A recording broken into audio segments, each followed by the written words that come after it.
하나님 말씀 구약성경 시편 23편입니다. 하나님 말씀 구약성경 시편 23편 1절부터 6절까지의 말씀입니다.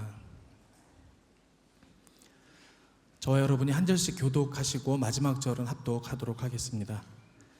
여호와는 나의 목자시니 내게 부족함이 없으리로다.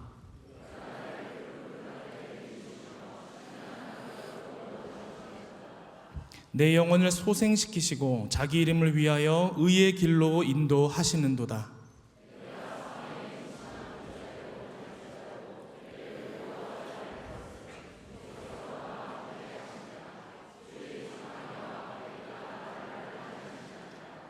주께서 내 원수의 목전에서 내게 상을 차려주시고 기름을 내 머리에 부으셨으니 내 잔이 넘치나이다.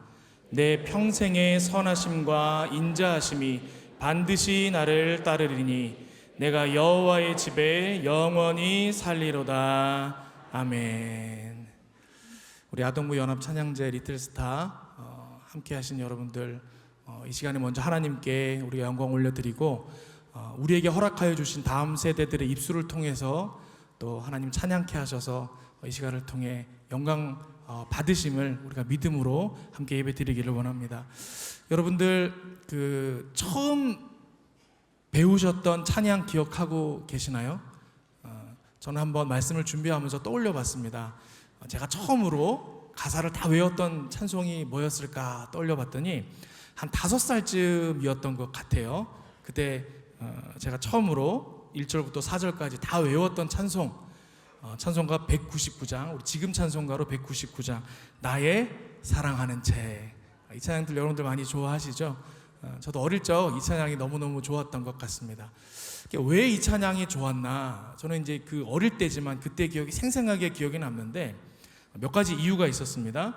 첫 번째는 리듬이 마음에 들었습니다. 어린 마음에 따따따따따따따따따따따따따따따 이렇게 되잖아요.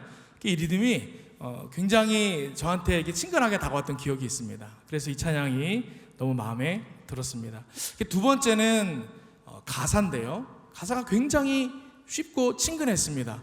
우리 다른 찬송가 가사들 보면 어려운 한자 표현도 많고 좀 그랬는데 이 나의 사랑하는 책, 이 찬송은 굉장히 가사가 쉽고 그랬던 기억이 있습니다. 그래서 친근하게 다가왔었습니다. 세 번째 이유는 뭐냐면 이제 가사 중에 어머니의 무릎 위에 앉아서 이런 가사가 있죠. 이 가사 자체가 너무 친근하고 따뜻한 이미지가 저한테 느껴졌거든요. 여러분들도 그러시는지 모르겠습니다.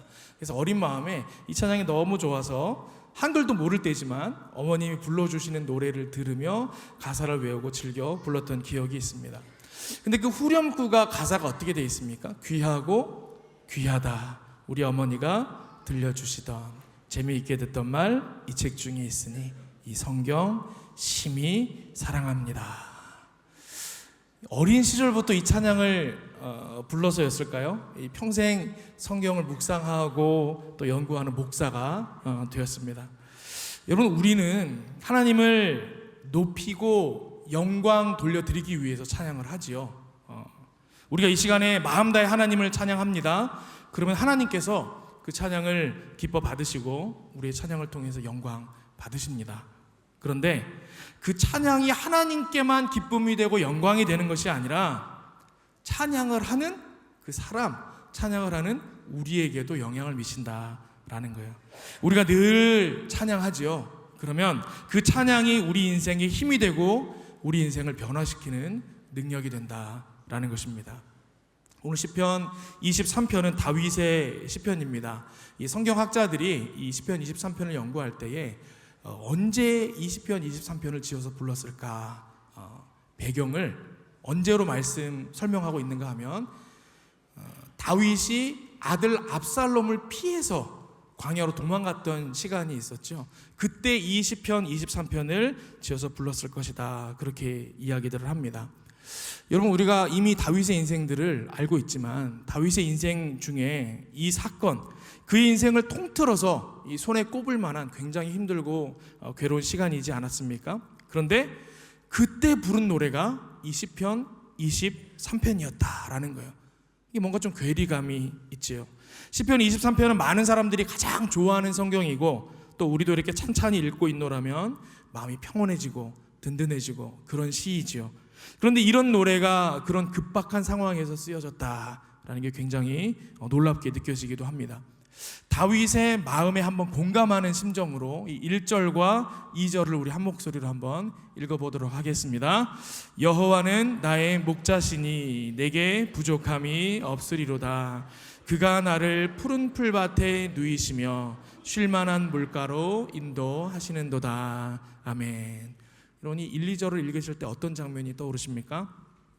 시내가 졸졸졸졸 흐르는 푸른 풀밭이 눈앞에 펼쳐지죠. 그 가운데 목자가 있고 그리고 양들이 보입니다.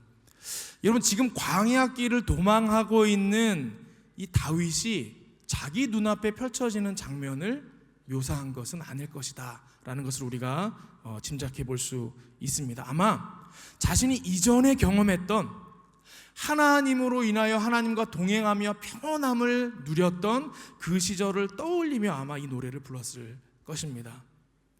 여러분 골리앗과 싸우기 전까지만 해도 다윗의 주된 업무는 뭐였죠? 양을 치는 것이었습니다. 다윗은 목동이었습니다.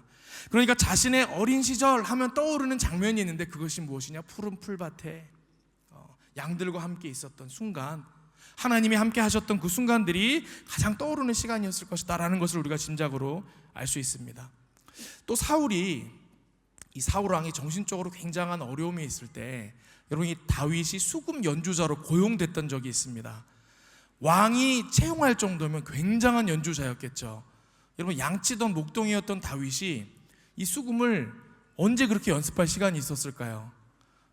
성경에는 자세히 기록되어 있지 않지만 아마 우리가 추측한데 수금을 들고 혹은 등에 메고 나아가서 양들을 풀어놓고 풀을 먹이는 동안 수금을 연주하며 노래하고 그곳에서 하나님의 은혜를 찬양했었을 것입니다. 다윗은 어려서부터 노래하기를 즐겨한 사람이었다라는 것을 우리가 알 수 있었다라는 거죠. 또 한번 4절을 보겠습니다. 4절을 한 목소리로 같이 읽어보겠습니다. 내가 사망의 음침한 골짜기로 다닐지라도 해를 두려워하지 않을 것은 주께서 나와 함께 하심이라. 주의 지팡이와 막대기가 나를 안위하시나이다. 아멘. 여기서 이제 지팡이와 막대기가 등장을 합니다. 이 지팡이와 막대기는 그 목자들의 필수 소지품이었다 그렇게 얘기를 해요. 이 지팡이는 험지를 다닐 때에 목자들을 지탱하게 도와주는 역할도 했지만 또 지팡이 끝이 이렇게 구부러져 있는데 양들이 이렇게 넘어지거나 그러면 이렇게 못 일어나고 이러면 그 구부러진 지팡이 끝으로 양들을 이렇게 걸어서 일으켜주기도 하고 그런 역할을 했다, 그런 용도로 사용을 했다 그럽니다. 그리고 작대기는 뭐냐? 이 작대기는 몽둥이였습니다. 그 양을 해치려는 여러 들판의 짐승들이 있었겠죠. 양을 잡으러 오는 짐승들을 이 작대기를 들고 가서 혼쭐을 내주기도 하고 쫓아내기도 하고 그랬다라는 거예요. 사무엘상에 우리 다윗과 골리앗이 맞닥뜨리는 장면에 보면 이제 이런 장면이 나옵니다. 사울 왕이 쩔쩔매고 있을 때 다윗이 나타나죠. 나타나서 제가 저 골리앗과 나가서 싸우겠습니다. 그러면서 그 근거로 제가 싸워서 이길 수 있습니다 하며 근거로 했던 이야기가 무엇입니까? 제가 들판에서 양을 칠 때 곰이 사자가 어린 양을 물어가면 하나님께서 제게 권능을 주셔서 그 사자의 입에서 또 곰의 발톱에서 제가 그 양들을 건져내었습니다. 그렇게 이야기를 하는 장면이 나옵니다. 아마 그때도 작대기를 사용했었겠죠. 여러분 다윗이 골리앗과 싸우러 나갈 때 들고 갔던 무기가 있습니다. 여러분 아십니까? 물매를 들고 갔겠죠. 돌을 던져야 되니까. 그리고 시내에서 주순 돌멩이 5개가 있고 그리고 또 있습니다. 혹시 아시는 분 계십니까? 작대기를 들고 갔습니다.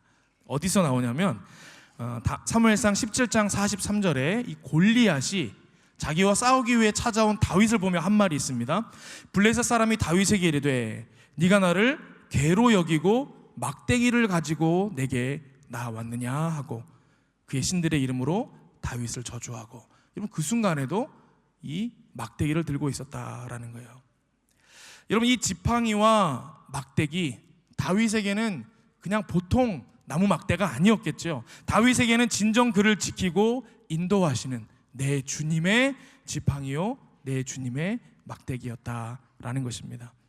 다윗은 어린 목동 시절부터 이 들판에서 그렇게 수많은 하나님의 인도하심과 보호하심을 경험하며 하나님의 은혜를 찬양했던 사람입니다.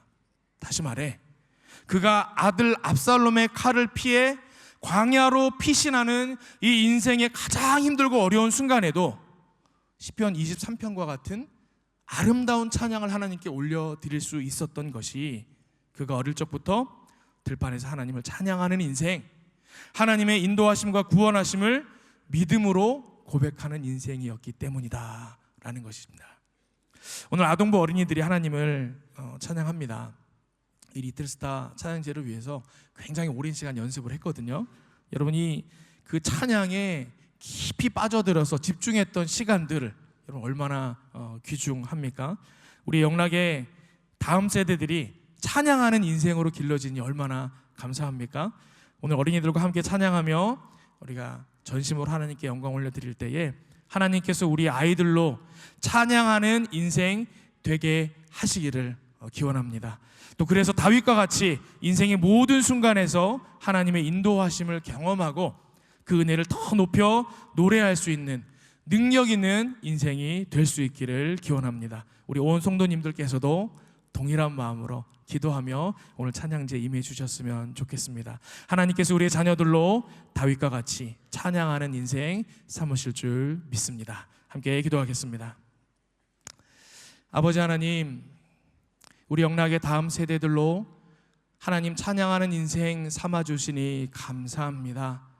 다윗이 인생의 험난한 그 순간에서도 하나님을 찬양하며 모든 인생의 역경을 이겨내었던 것과 같이 우리 사랑하는 영락의 어린이들이 찬양하는 인생 되어 그들이 살면서 만나는 모든 시험과 환난 속에서 하나님과 동행하며 승리하는 인생 되어지길 원하오니 주님 이들에게 찬양하는 인생의 영광을 허락하여 주시옵소서. 이 시간에 하나님 찬양할 때에 주님 임하셔서 흠양하여 주시고 우리의 모든 찬양을 통하여 홀로 영광 받아 주시옵소서. 지금은 우리 주님 예수 그리스도의 은혜와 하나님의 사랑과 성령님의 교통하심이 찬양하는 인생 살겠노라 결단하며 하나님의 영광을 노래하기를 원하는 모든 믿음의 백성들 머리 위에 오늘 또 귀한 시간 하나님께 영광 올려드리기 위하여 열심으로 준비한 영락의 어린이들 위해 이제로부터 영원토록 함께 하시기를 간절히 축원하옵나이다. 아멘.